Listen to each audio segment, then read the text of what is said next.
Voin lama te sansin han report thei au mem ti lampang kha kan ngai ven le de wani e voina hianin sansin chutia inka na a lova mun tin de ram tin te kan han phone kuala voin dai dar leader nga vel sing kha han ti mai da o dar nga king khanin ka phone loma kang pu pi lam tin ukhul lam eta palil lam ania kang vai lam le ma khong kan ti te ke thil man bi teng zong zong a hian voina chuan in ka na te a lova eng ma chu tia har sat na de boi na chu lo amaro chu hey report kan te du pakhat chu to ni thum kalta e a khanin more lama in ka na in beina a thi na khanga kan ground report kan ron pe a me te ho a thi le hliam kan ti te po kha chu ti za chu ani ti in kan ron puang thi na amaro tu khanga te po kha nin me te ho chuan engma thilo le engma anni lampang kha a thi le hliam lovin keima ni lampang zo kha thi le hliam zo ka khan report an ron pe thina khami chungchang thu a khanin i chief minister Biren Singh Khan Burma Ramian Maramal KNAB ho te po until ve ani hemi indona le ambus ti na hian Burma Myanmar Kuki National Army Burma intite until ve ani tite arin thu te kha aron soi kha tuna kan unaw zopa Burma KNAB ho khanin until ve lo thu te anron soya e press release te kha anron siamani khami an siam kha anron dolet ve a voina khan press release te anron siam ba ka voina Manipura e daily leading news kan timayang Shanghai ti te Manipur Times ti te mundang danga te po khanan ron zia ka khata khanin ni tina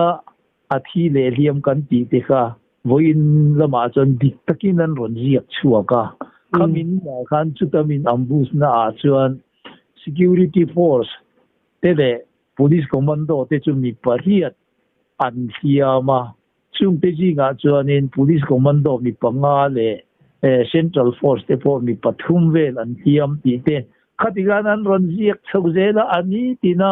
thilteng kan ron zia te kha voin ni a chuanin alo ninge yani ti kha anni ho point an daily newspaper a kan an ron ziak chuakani khang te kha ania tin adot de a chuanin kha nimin lama po kan ron puam to a mei te ho chuanin i silai mu an tlak cham to awangin i inspector general Nilovin additional director general law and order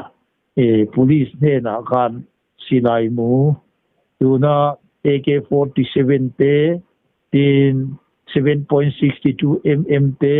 tin 5.56 inches live ammunition te tin 51 mortar high explosive bomb te tin 303 rifle mu te nen khanin azawai khanin silai mu singa de tho kha bomb te nen khanan dimana kham te kha Manipur sarkar chuan apek to nge ni in country ani chu silai mu le bomb ral thuam te kha voin lama infal atangin case par bulletproof motor te nen khati khanin infal atangin motor engi monizat kha by road in more lampanin anron pan chowa kha motor tam tak ron kala te kha tuna ping no pala yanin Kuki zo nu ho windang turin tu kin sing lama tang to khanin anin buat sai ani nasa takin tranan la a amaro chu anni ho khanan lo dang zo to lova more lampanin an chouta ani ti kha kan sia ani chu wang chon tu na hianin more a abik takin police commando le arambai tengol ong ho hian silai mu an ta cham to a chu wang chuanin nimin tu zinga tang to khanin an ni ho po in a silai mu ver an ka zo ta ka chuanin engma ti theilovin hi ti hian an chol ha damani a chu wang chuanin kan hiat tura ka du chu nak tu glama tang hian an ni ho hi an lo che thar le turin arin omani chu wang chuanin more khopui le a cheve la zofa omzong te kha in lo in ral rina engkim in peisa an lo om kha atu to re ni in a khiat thei bokani ei te ho hian silai mu te an ta cham ti te thoma oma hei hi emi chung chang a hian ke ni lampang atang hian engting le va hiat chen thei daro hemi chung chang vel hi soya om fu maya tun naya mo an ta cham mi sarkar ne na tang du na ne ti te ngai to na om le thaw le lama chon mo kem chung chang a han enge kan soi thei te om hei sarkar ne na trăng an ni ti hi chu a chiang sa ania a chan chu min do tu ho te jinga an ho tu pa ver te hi Manipur Chief Minister N Biren Singh ale yuna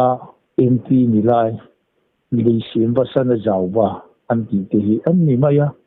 an ani ho noya tuna arambai tengol te mei te bipun te in Manipur Police Commando kan ti te hem som yan mani thun noya om an ni a chu wang chon an ni hian in state machinery engki mai hi an mani thun noya om an ni a chu wang chon atu le poi mo anga an ron di la piang kha chu o tia te chu azum kha ni to maya ei ta hianin cover khia ta chuanin an ni ho hianin i rem na le mon na zongin i heti anga arambai tengol ho tu na po lilong lama pangal muslim ho tenen ankara buai na oma ichuan antana thalo tura an khia da ni chuan heti anga buai na in siam ani chuanin phaira ma hianin apsa kanti i Manipur District Pali a te hian apsa Armed Forces Special Power Act hi elak chu ani to a security force te tuna India sipai te hian in thu nei na an du to kin an select thei to lo wani hemi changa hian adu hununa e Manipur phaira ma po hianin Armed Forces Special Power Act hi an declare thigani ti wang zoning khami pangal muslim ho te ne na an buai na a po khan e tuna arambai tengol ho po kha a han warning ti ti de wani kha athu sei na khan mo tiang kha ni ya tu na hianin sarkar ne hianin an tang ho ne kan han ti ta ba chonin tuna Manipur sarkar ne na inbe amhigan ni ta zo fa te hi chu wang chonin a soi po hi anga in ka he lo wani ti ka en kong eng maya hian i an tan tui nge ni ti chu kan fe to a tuna rambai tengol ho po police commando uniform zong an te a anin bel vega thuamin police angin silai ral thuam AK-47 56 de silai thatak takte an kinga maro chu ka uma no buna hianin an ni ho hi ram noi mi an awagin police a thataka in bhartiya regimental number neya khatia khosa an ni lo awagin an ni ho hi an thi huna hian soipon ron soi chuak ngai lo ni ta ver hian a lang Central Oil President Pulan Machwara Khan frontline ron lo in frontline duty te a hoi ta ga tur khan aron fui ya hoi sen na konga chuan ne mai te ai chuan kan unaw zo fa te volunteer ten hoi sen jok ti kha chu kan rin riat dan khania inga frontline a hen kan din mon hoi sen na konga ni se ral thum konga ni se a vai mai khanin enya ni zo na kha ira tiam mai khalai kha frontline na kan din mon rim kha khongai menan se sak hey boy tan tira tanga boy in ni the hian frontline na kan volunteer le kan pasal tha duty te hi an tlan chingai dawa thì bắt đầu in cần ram cần mì bùi cần khua hẹn tên về hiểm là từ hiện anh tích lại po in thì mail mà hiện anh là tràn sinh ai đó vậy thì bắt đầu in tràn anh là khát ia ông thiên khát anh à tu na hiện hắn suy ta ila thì thế lắm cái này họ bị cái kinh sinh pay na bill kan ti kang vai lam theng lama om ho zong zong po hi goi khat ti ma an la tan chengai do ba ama ro chu tan chiat han ti ta ka chuanin he lam sugunu le lam ching kan ti hi tu na mi ti ho winan wal lek ka dia wang sonin so nga son i mi ti ho kha kan dang zo to lawa kan tlan sana khami khua te kha an hala tin lang za khua po an hal boka ama ro chu lang za khua kha chu i khami muna kan bang karte wasiam de in mi tu ma om lo la ya kha tianga an valua me ti hu wakal khan nia david chia ka kha e khati khanin rom takin an thata khami mun te kha chu me ti ho kan lu tir lova khata khanin bang karte siamin oi ni theng hianin kan pasal thate an duty a hey me ti ho ina min han lau zia pakhat chu kan soi du chu tu na hianin moria chau hianin security force te ne hianin heti hianin an duty tlana wang hianin tuna e SARS operation te an ti dona han chu po hianin e case pa tuna bulletproof motor hianin ya ankal phota ten amun akhua veng kha an ken buna khata khan an chuaka ti khanin e SARS operation kha anti thin chawani khati amte ni wangin tuna mani loka na khojang kan ti la man wa kal na te hi na te an to ba ka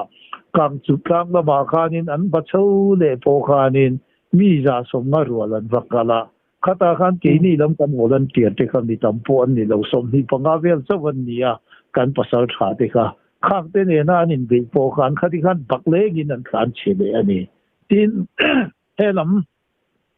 kang vai lam kang a thei kan ti te tuna mul ngat kan ti anin be na lama te po khan khanga po khanin hei an local hianin tuna chuanin silai ne na kan volunteer te ho kan khua le veng e lo venga lo duty te ho hi e silai ren sa hian an ron kal ngam to lova silai ren ka han ti om zia chu tuna hian tuna AK-47 te 7.62 mm rifle te 5.56 inches rifle te heng ho hi effective range kan tia effective range hi meter jani atanga jathum ve thi ania mi meter jani le jathum atanga tuna SLR kan ti hi akap thui berani maya SLR hi anin meter zanga thing hi akap thiyani chuwang tonin anni ho hi an local ani point tuna AK-47 te SLR te insas rifle te heng hi ron keng chinin khata khat min ron be chinania khata khanin arrange an local ani chuan tuna kan han soi am khanin meter janga vela la atanga min ron ka ani point SLR hi anin chu kan kap have tho ani khata khat anni a in silai ka kan thiam zo ko wang hianin annam olawa chuwang chuan motor bom hian min ron be thina ne motor tuna 51 motor HE kan ti hi high explosive ania arrange hi meter janga le sunga ani ni chuwang chuanin bom hira min ron ti na min ron be na chan po hi kan silai nei tuna insas rifle te AKMO SLR emo ina aka phak lo tura aka phak lo ani ti khan khia ta wangin motor hian min ron be thina chu motor min be awang chon ke ni ho po hianin mizo pa ina lai pui kan ti hi pathianin zo fa te hi asiam dan te hi lo ril ru min lo pe ani ang ti hianin lai pui hi an kol fer fura khatianga nataka tanga min ron be ani po in lai pui hianin an lo kap let ve thung thina ni Mani chuma le poni se hey asama isam konga chuan zo fa te me te ten an phalo na an phalo na sa don ti kha chu chiang maya taro hey kan te kin dan mai a chuanin pina kan arbul arpa le ram ar pa hanin sualta se khati ang kha kan ni in do na fila hi chuanin hey kan pi le kan pu atang to re nga ke ni ho hi lowin do nam kan ni ba ka si sen e nam kan ni awangin hey indo na wala ten huna hi chuanin kananin de huna hi chuan atu ma hianin thi kan ngam veke moti tur khop hianin zo fa te hi za a som 90% hi chu mi hoi chi kan musim sima akar laka hian the ba mi doi je hi chu 1% te hi chu halo om thei chi na bo amaro chu tun chenga ke in ka khiat ve da chuanin e za a som kwa hi chu pa hoi sen ve khi kan ni chi ba ngai ta tu te zong khanin kan sipai kan pasal tha kan khua leweng min ven him sak tu kan tangwal ho ta nianin trong trai na min ron ji je turin zanin apo karon dil che u ni in zawain bang tha u pale